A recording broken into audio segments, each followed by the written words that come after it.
We are coming up on the release of Deathloop on the PlayStation 5 and PC. For the time being, it is a PlayStation 5 console exclusive, but eventually it will be out on Xbox Series X and S as well sometime down the line. Yes, it is a Bethesda published game, but Sony acquired the exclusivity rights to this game prior to the acquisition of Bethesda by Microsoft was finalized, so that's why we're in the situation we're in. Microsoft is honoring that deal, of course.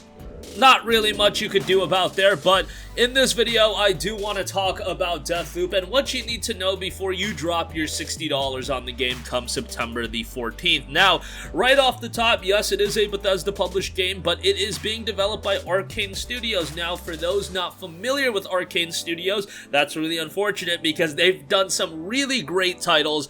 Most notably, recently, they have done Dishonored 1 and 2. Dishonored came out back in 2012, Dishonored 2 was 2016, and then they also dropped Prey back in 2017. All of those games were tremendous, and if you look at Deathloop at a surface level from a gameplay standpoint and some of the abilities, you can definitely see some Dishonored vibes from the game. I mean, some of the abilities look straight out of Dishonored, and even some of the gameplay aspects look out of Dishonored. But that's not a bad thing. Dishonored's gameplay is great. It's varied, it has a lot of abilities, and it has a lot of variety as well. So if we get to see a flavor of that in Deathloop, that is a thumbs up to me right off the gate. And then Prey was a little bit different, a sci-fi first-person shooter Metroidvania type title. It was pretty good though, and they are an incredibly talented studio.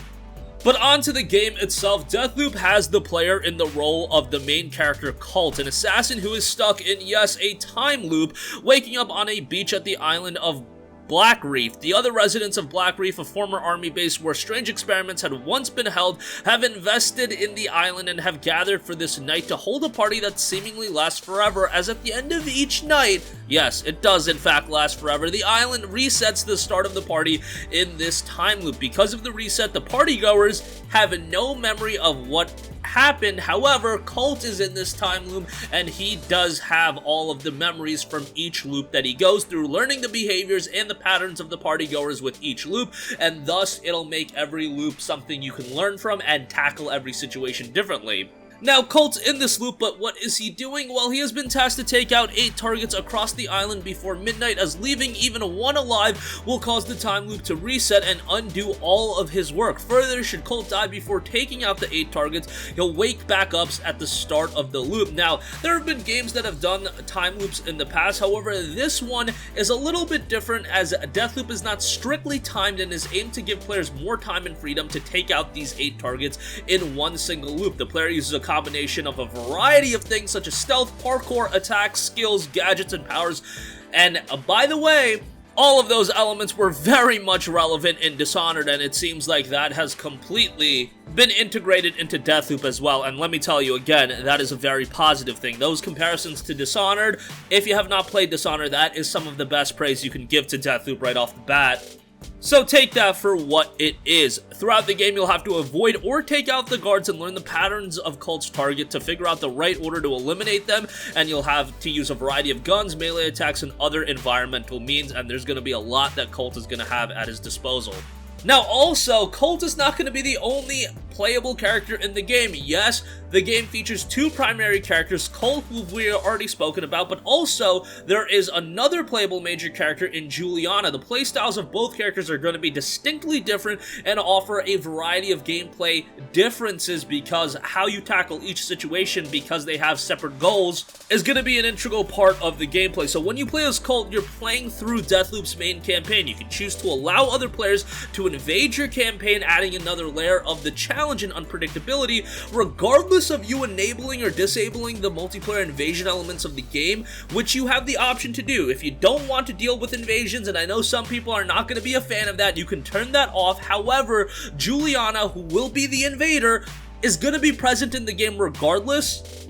But when the feature is disabled, Juliana will just be an AI-controlled character, and when it's enabled, Juliana can come in and somebody can invade your game and start messing with you. And hey, some people are going to be super into that. And as mentioned, Juliana's playstyle is going to be very different. When you play as Juliana, you'll be given the option to invade a stranger's campaign or hop into a friend's game and mess with them a little. Yes, you can literally jump into a friend's ongoing game. If you have multiple friends on your friend list playing Deathloop, you can jump into one of them at any point and start messing with their game. And that's kind of the appeal of the invasion aspect.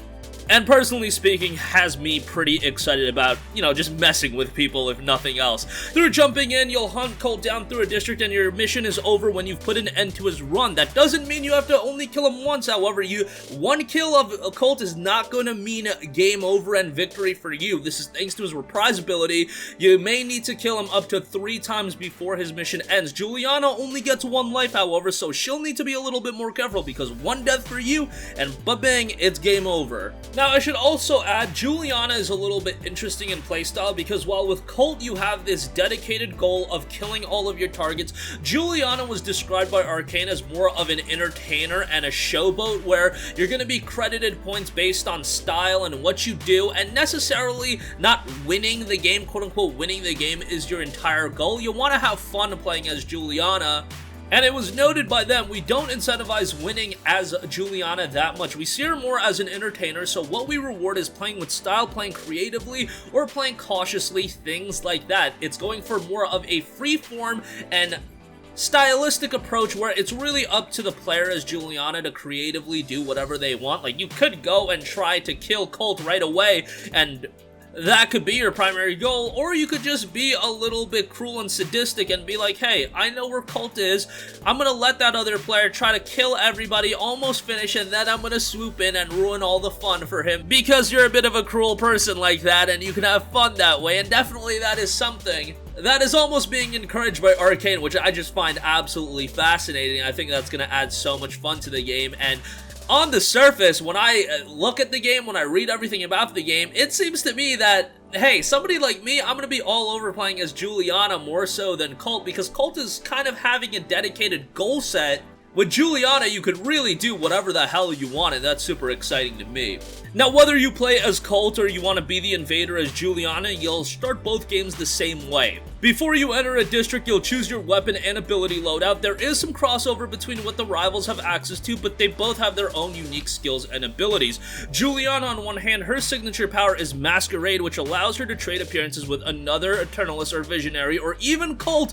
If you're looking to mess with his mind a little, hide in plain sight with this ability and use Colt's confusion to your advantage. He might think he's aiming down his sights at you, but in reality, he'll be taking out your decoy and letting you know where he's actually hiding. Also, as Juliana, you're gonna have the inhabitants on your side, whereas Colt is the assassin and he's trying to kill everyone, so that's gonna be a little bit difficult for him. However, Colt also has his advantages. He has a device that was created by him and can hack the various security systems like turrets and sensors around the island, forcing them to work for him instead of against him. If Colt hacks a turret, it will regard him as a friendly and see everyone else as an enemy. So to use the nuances and the different abilities is gonna add a lot of variance to every situation that you handle, and that's pretty exciting in the sense of having that invasion element open, because that is going to add a lot of variance to every loop that you go through. Maybe it'd be a little bit annoying to some people seeing a random just come and take control of Juliana and do some crazy stuff, but honestly, I think it sounds pretty appealing.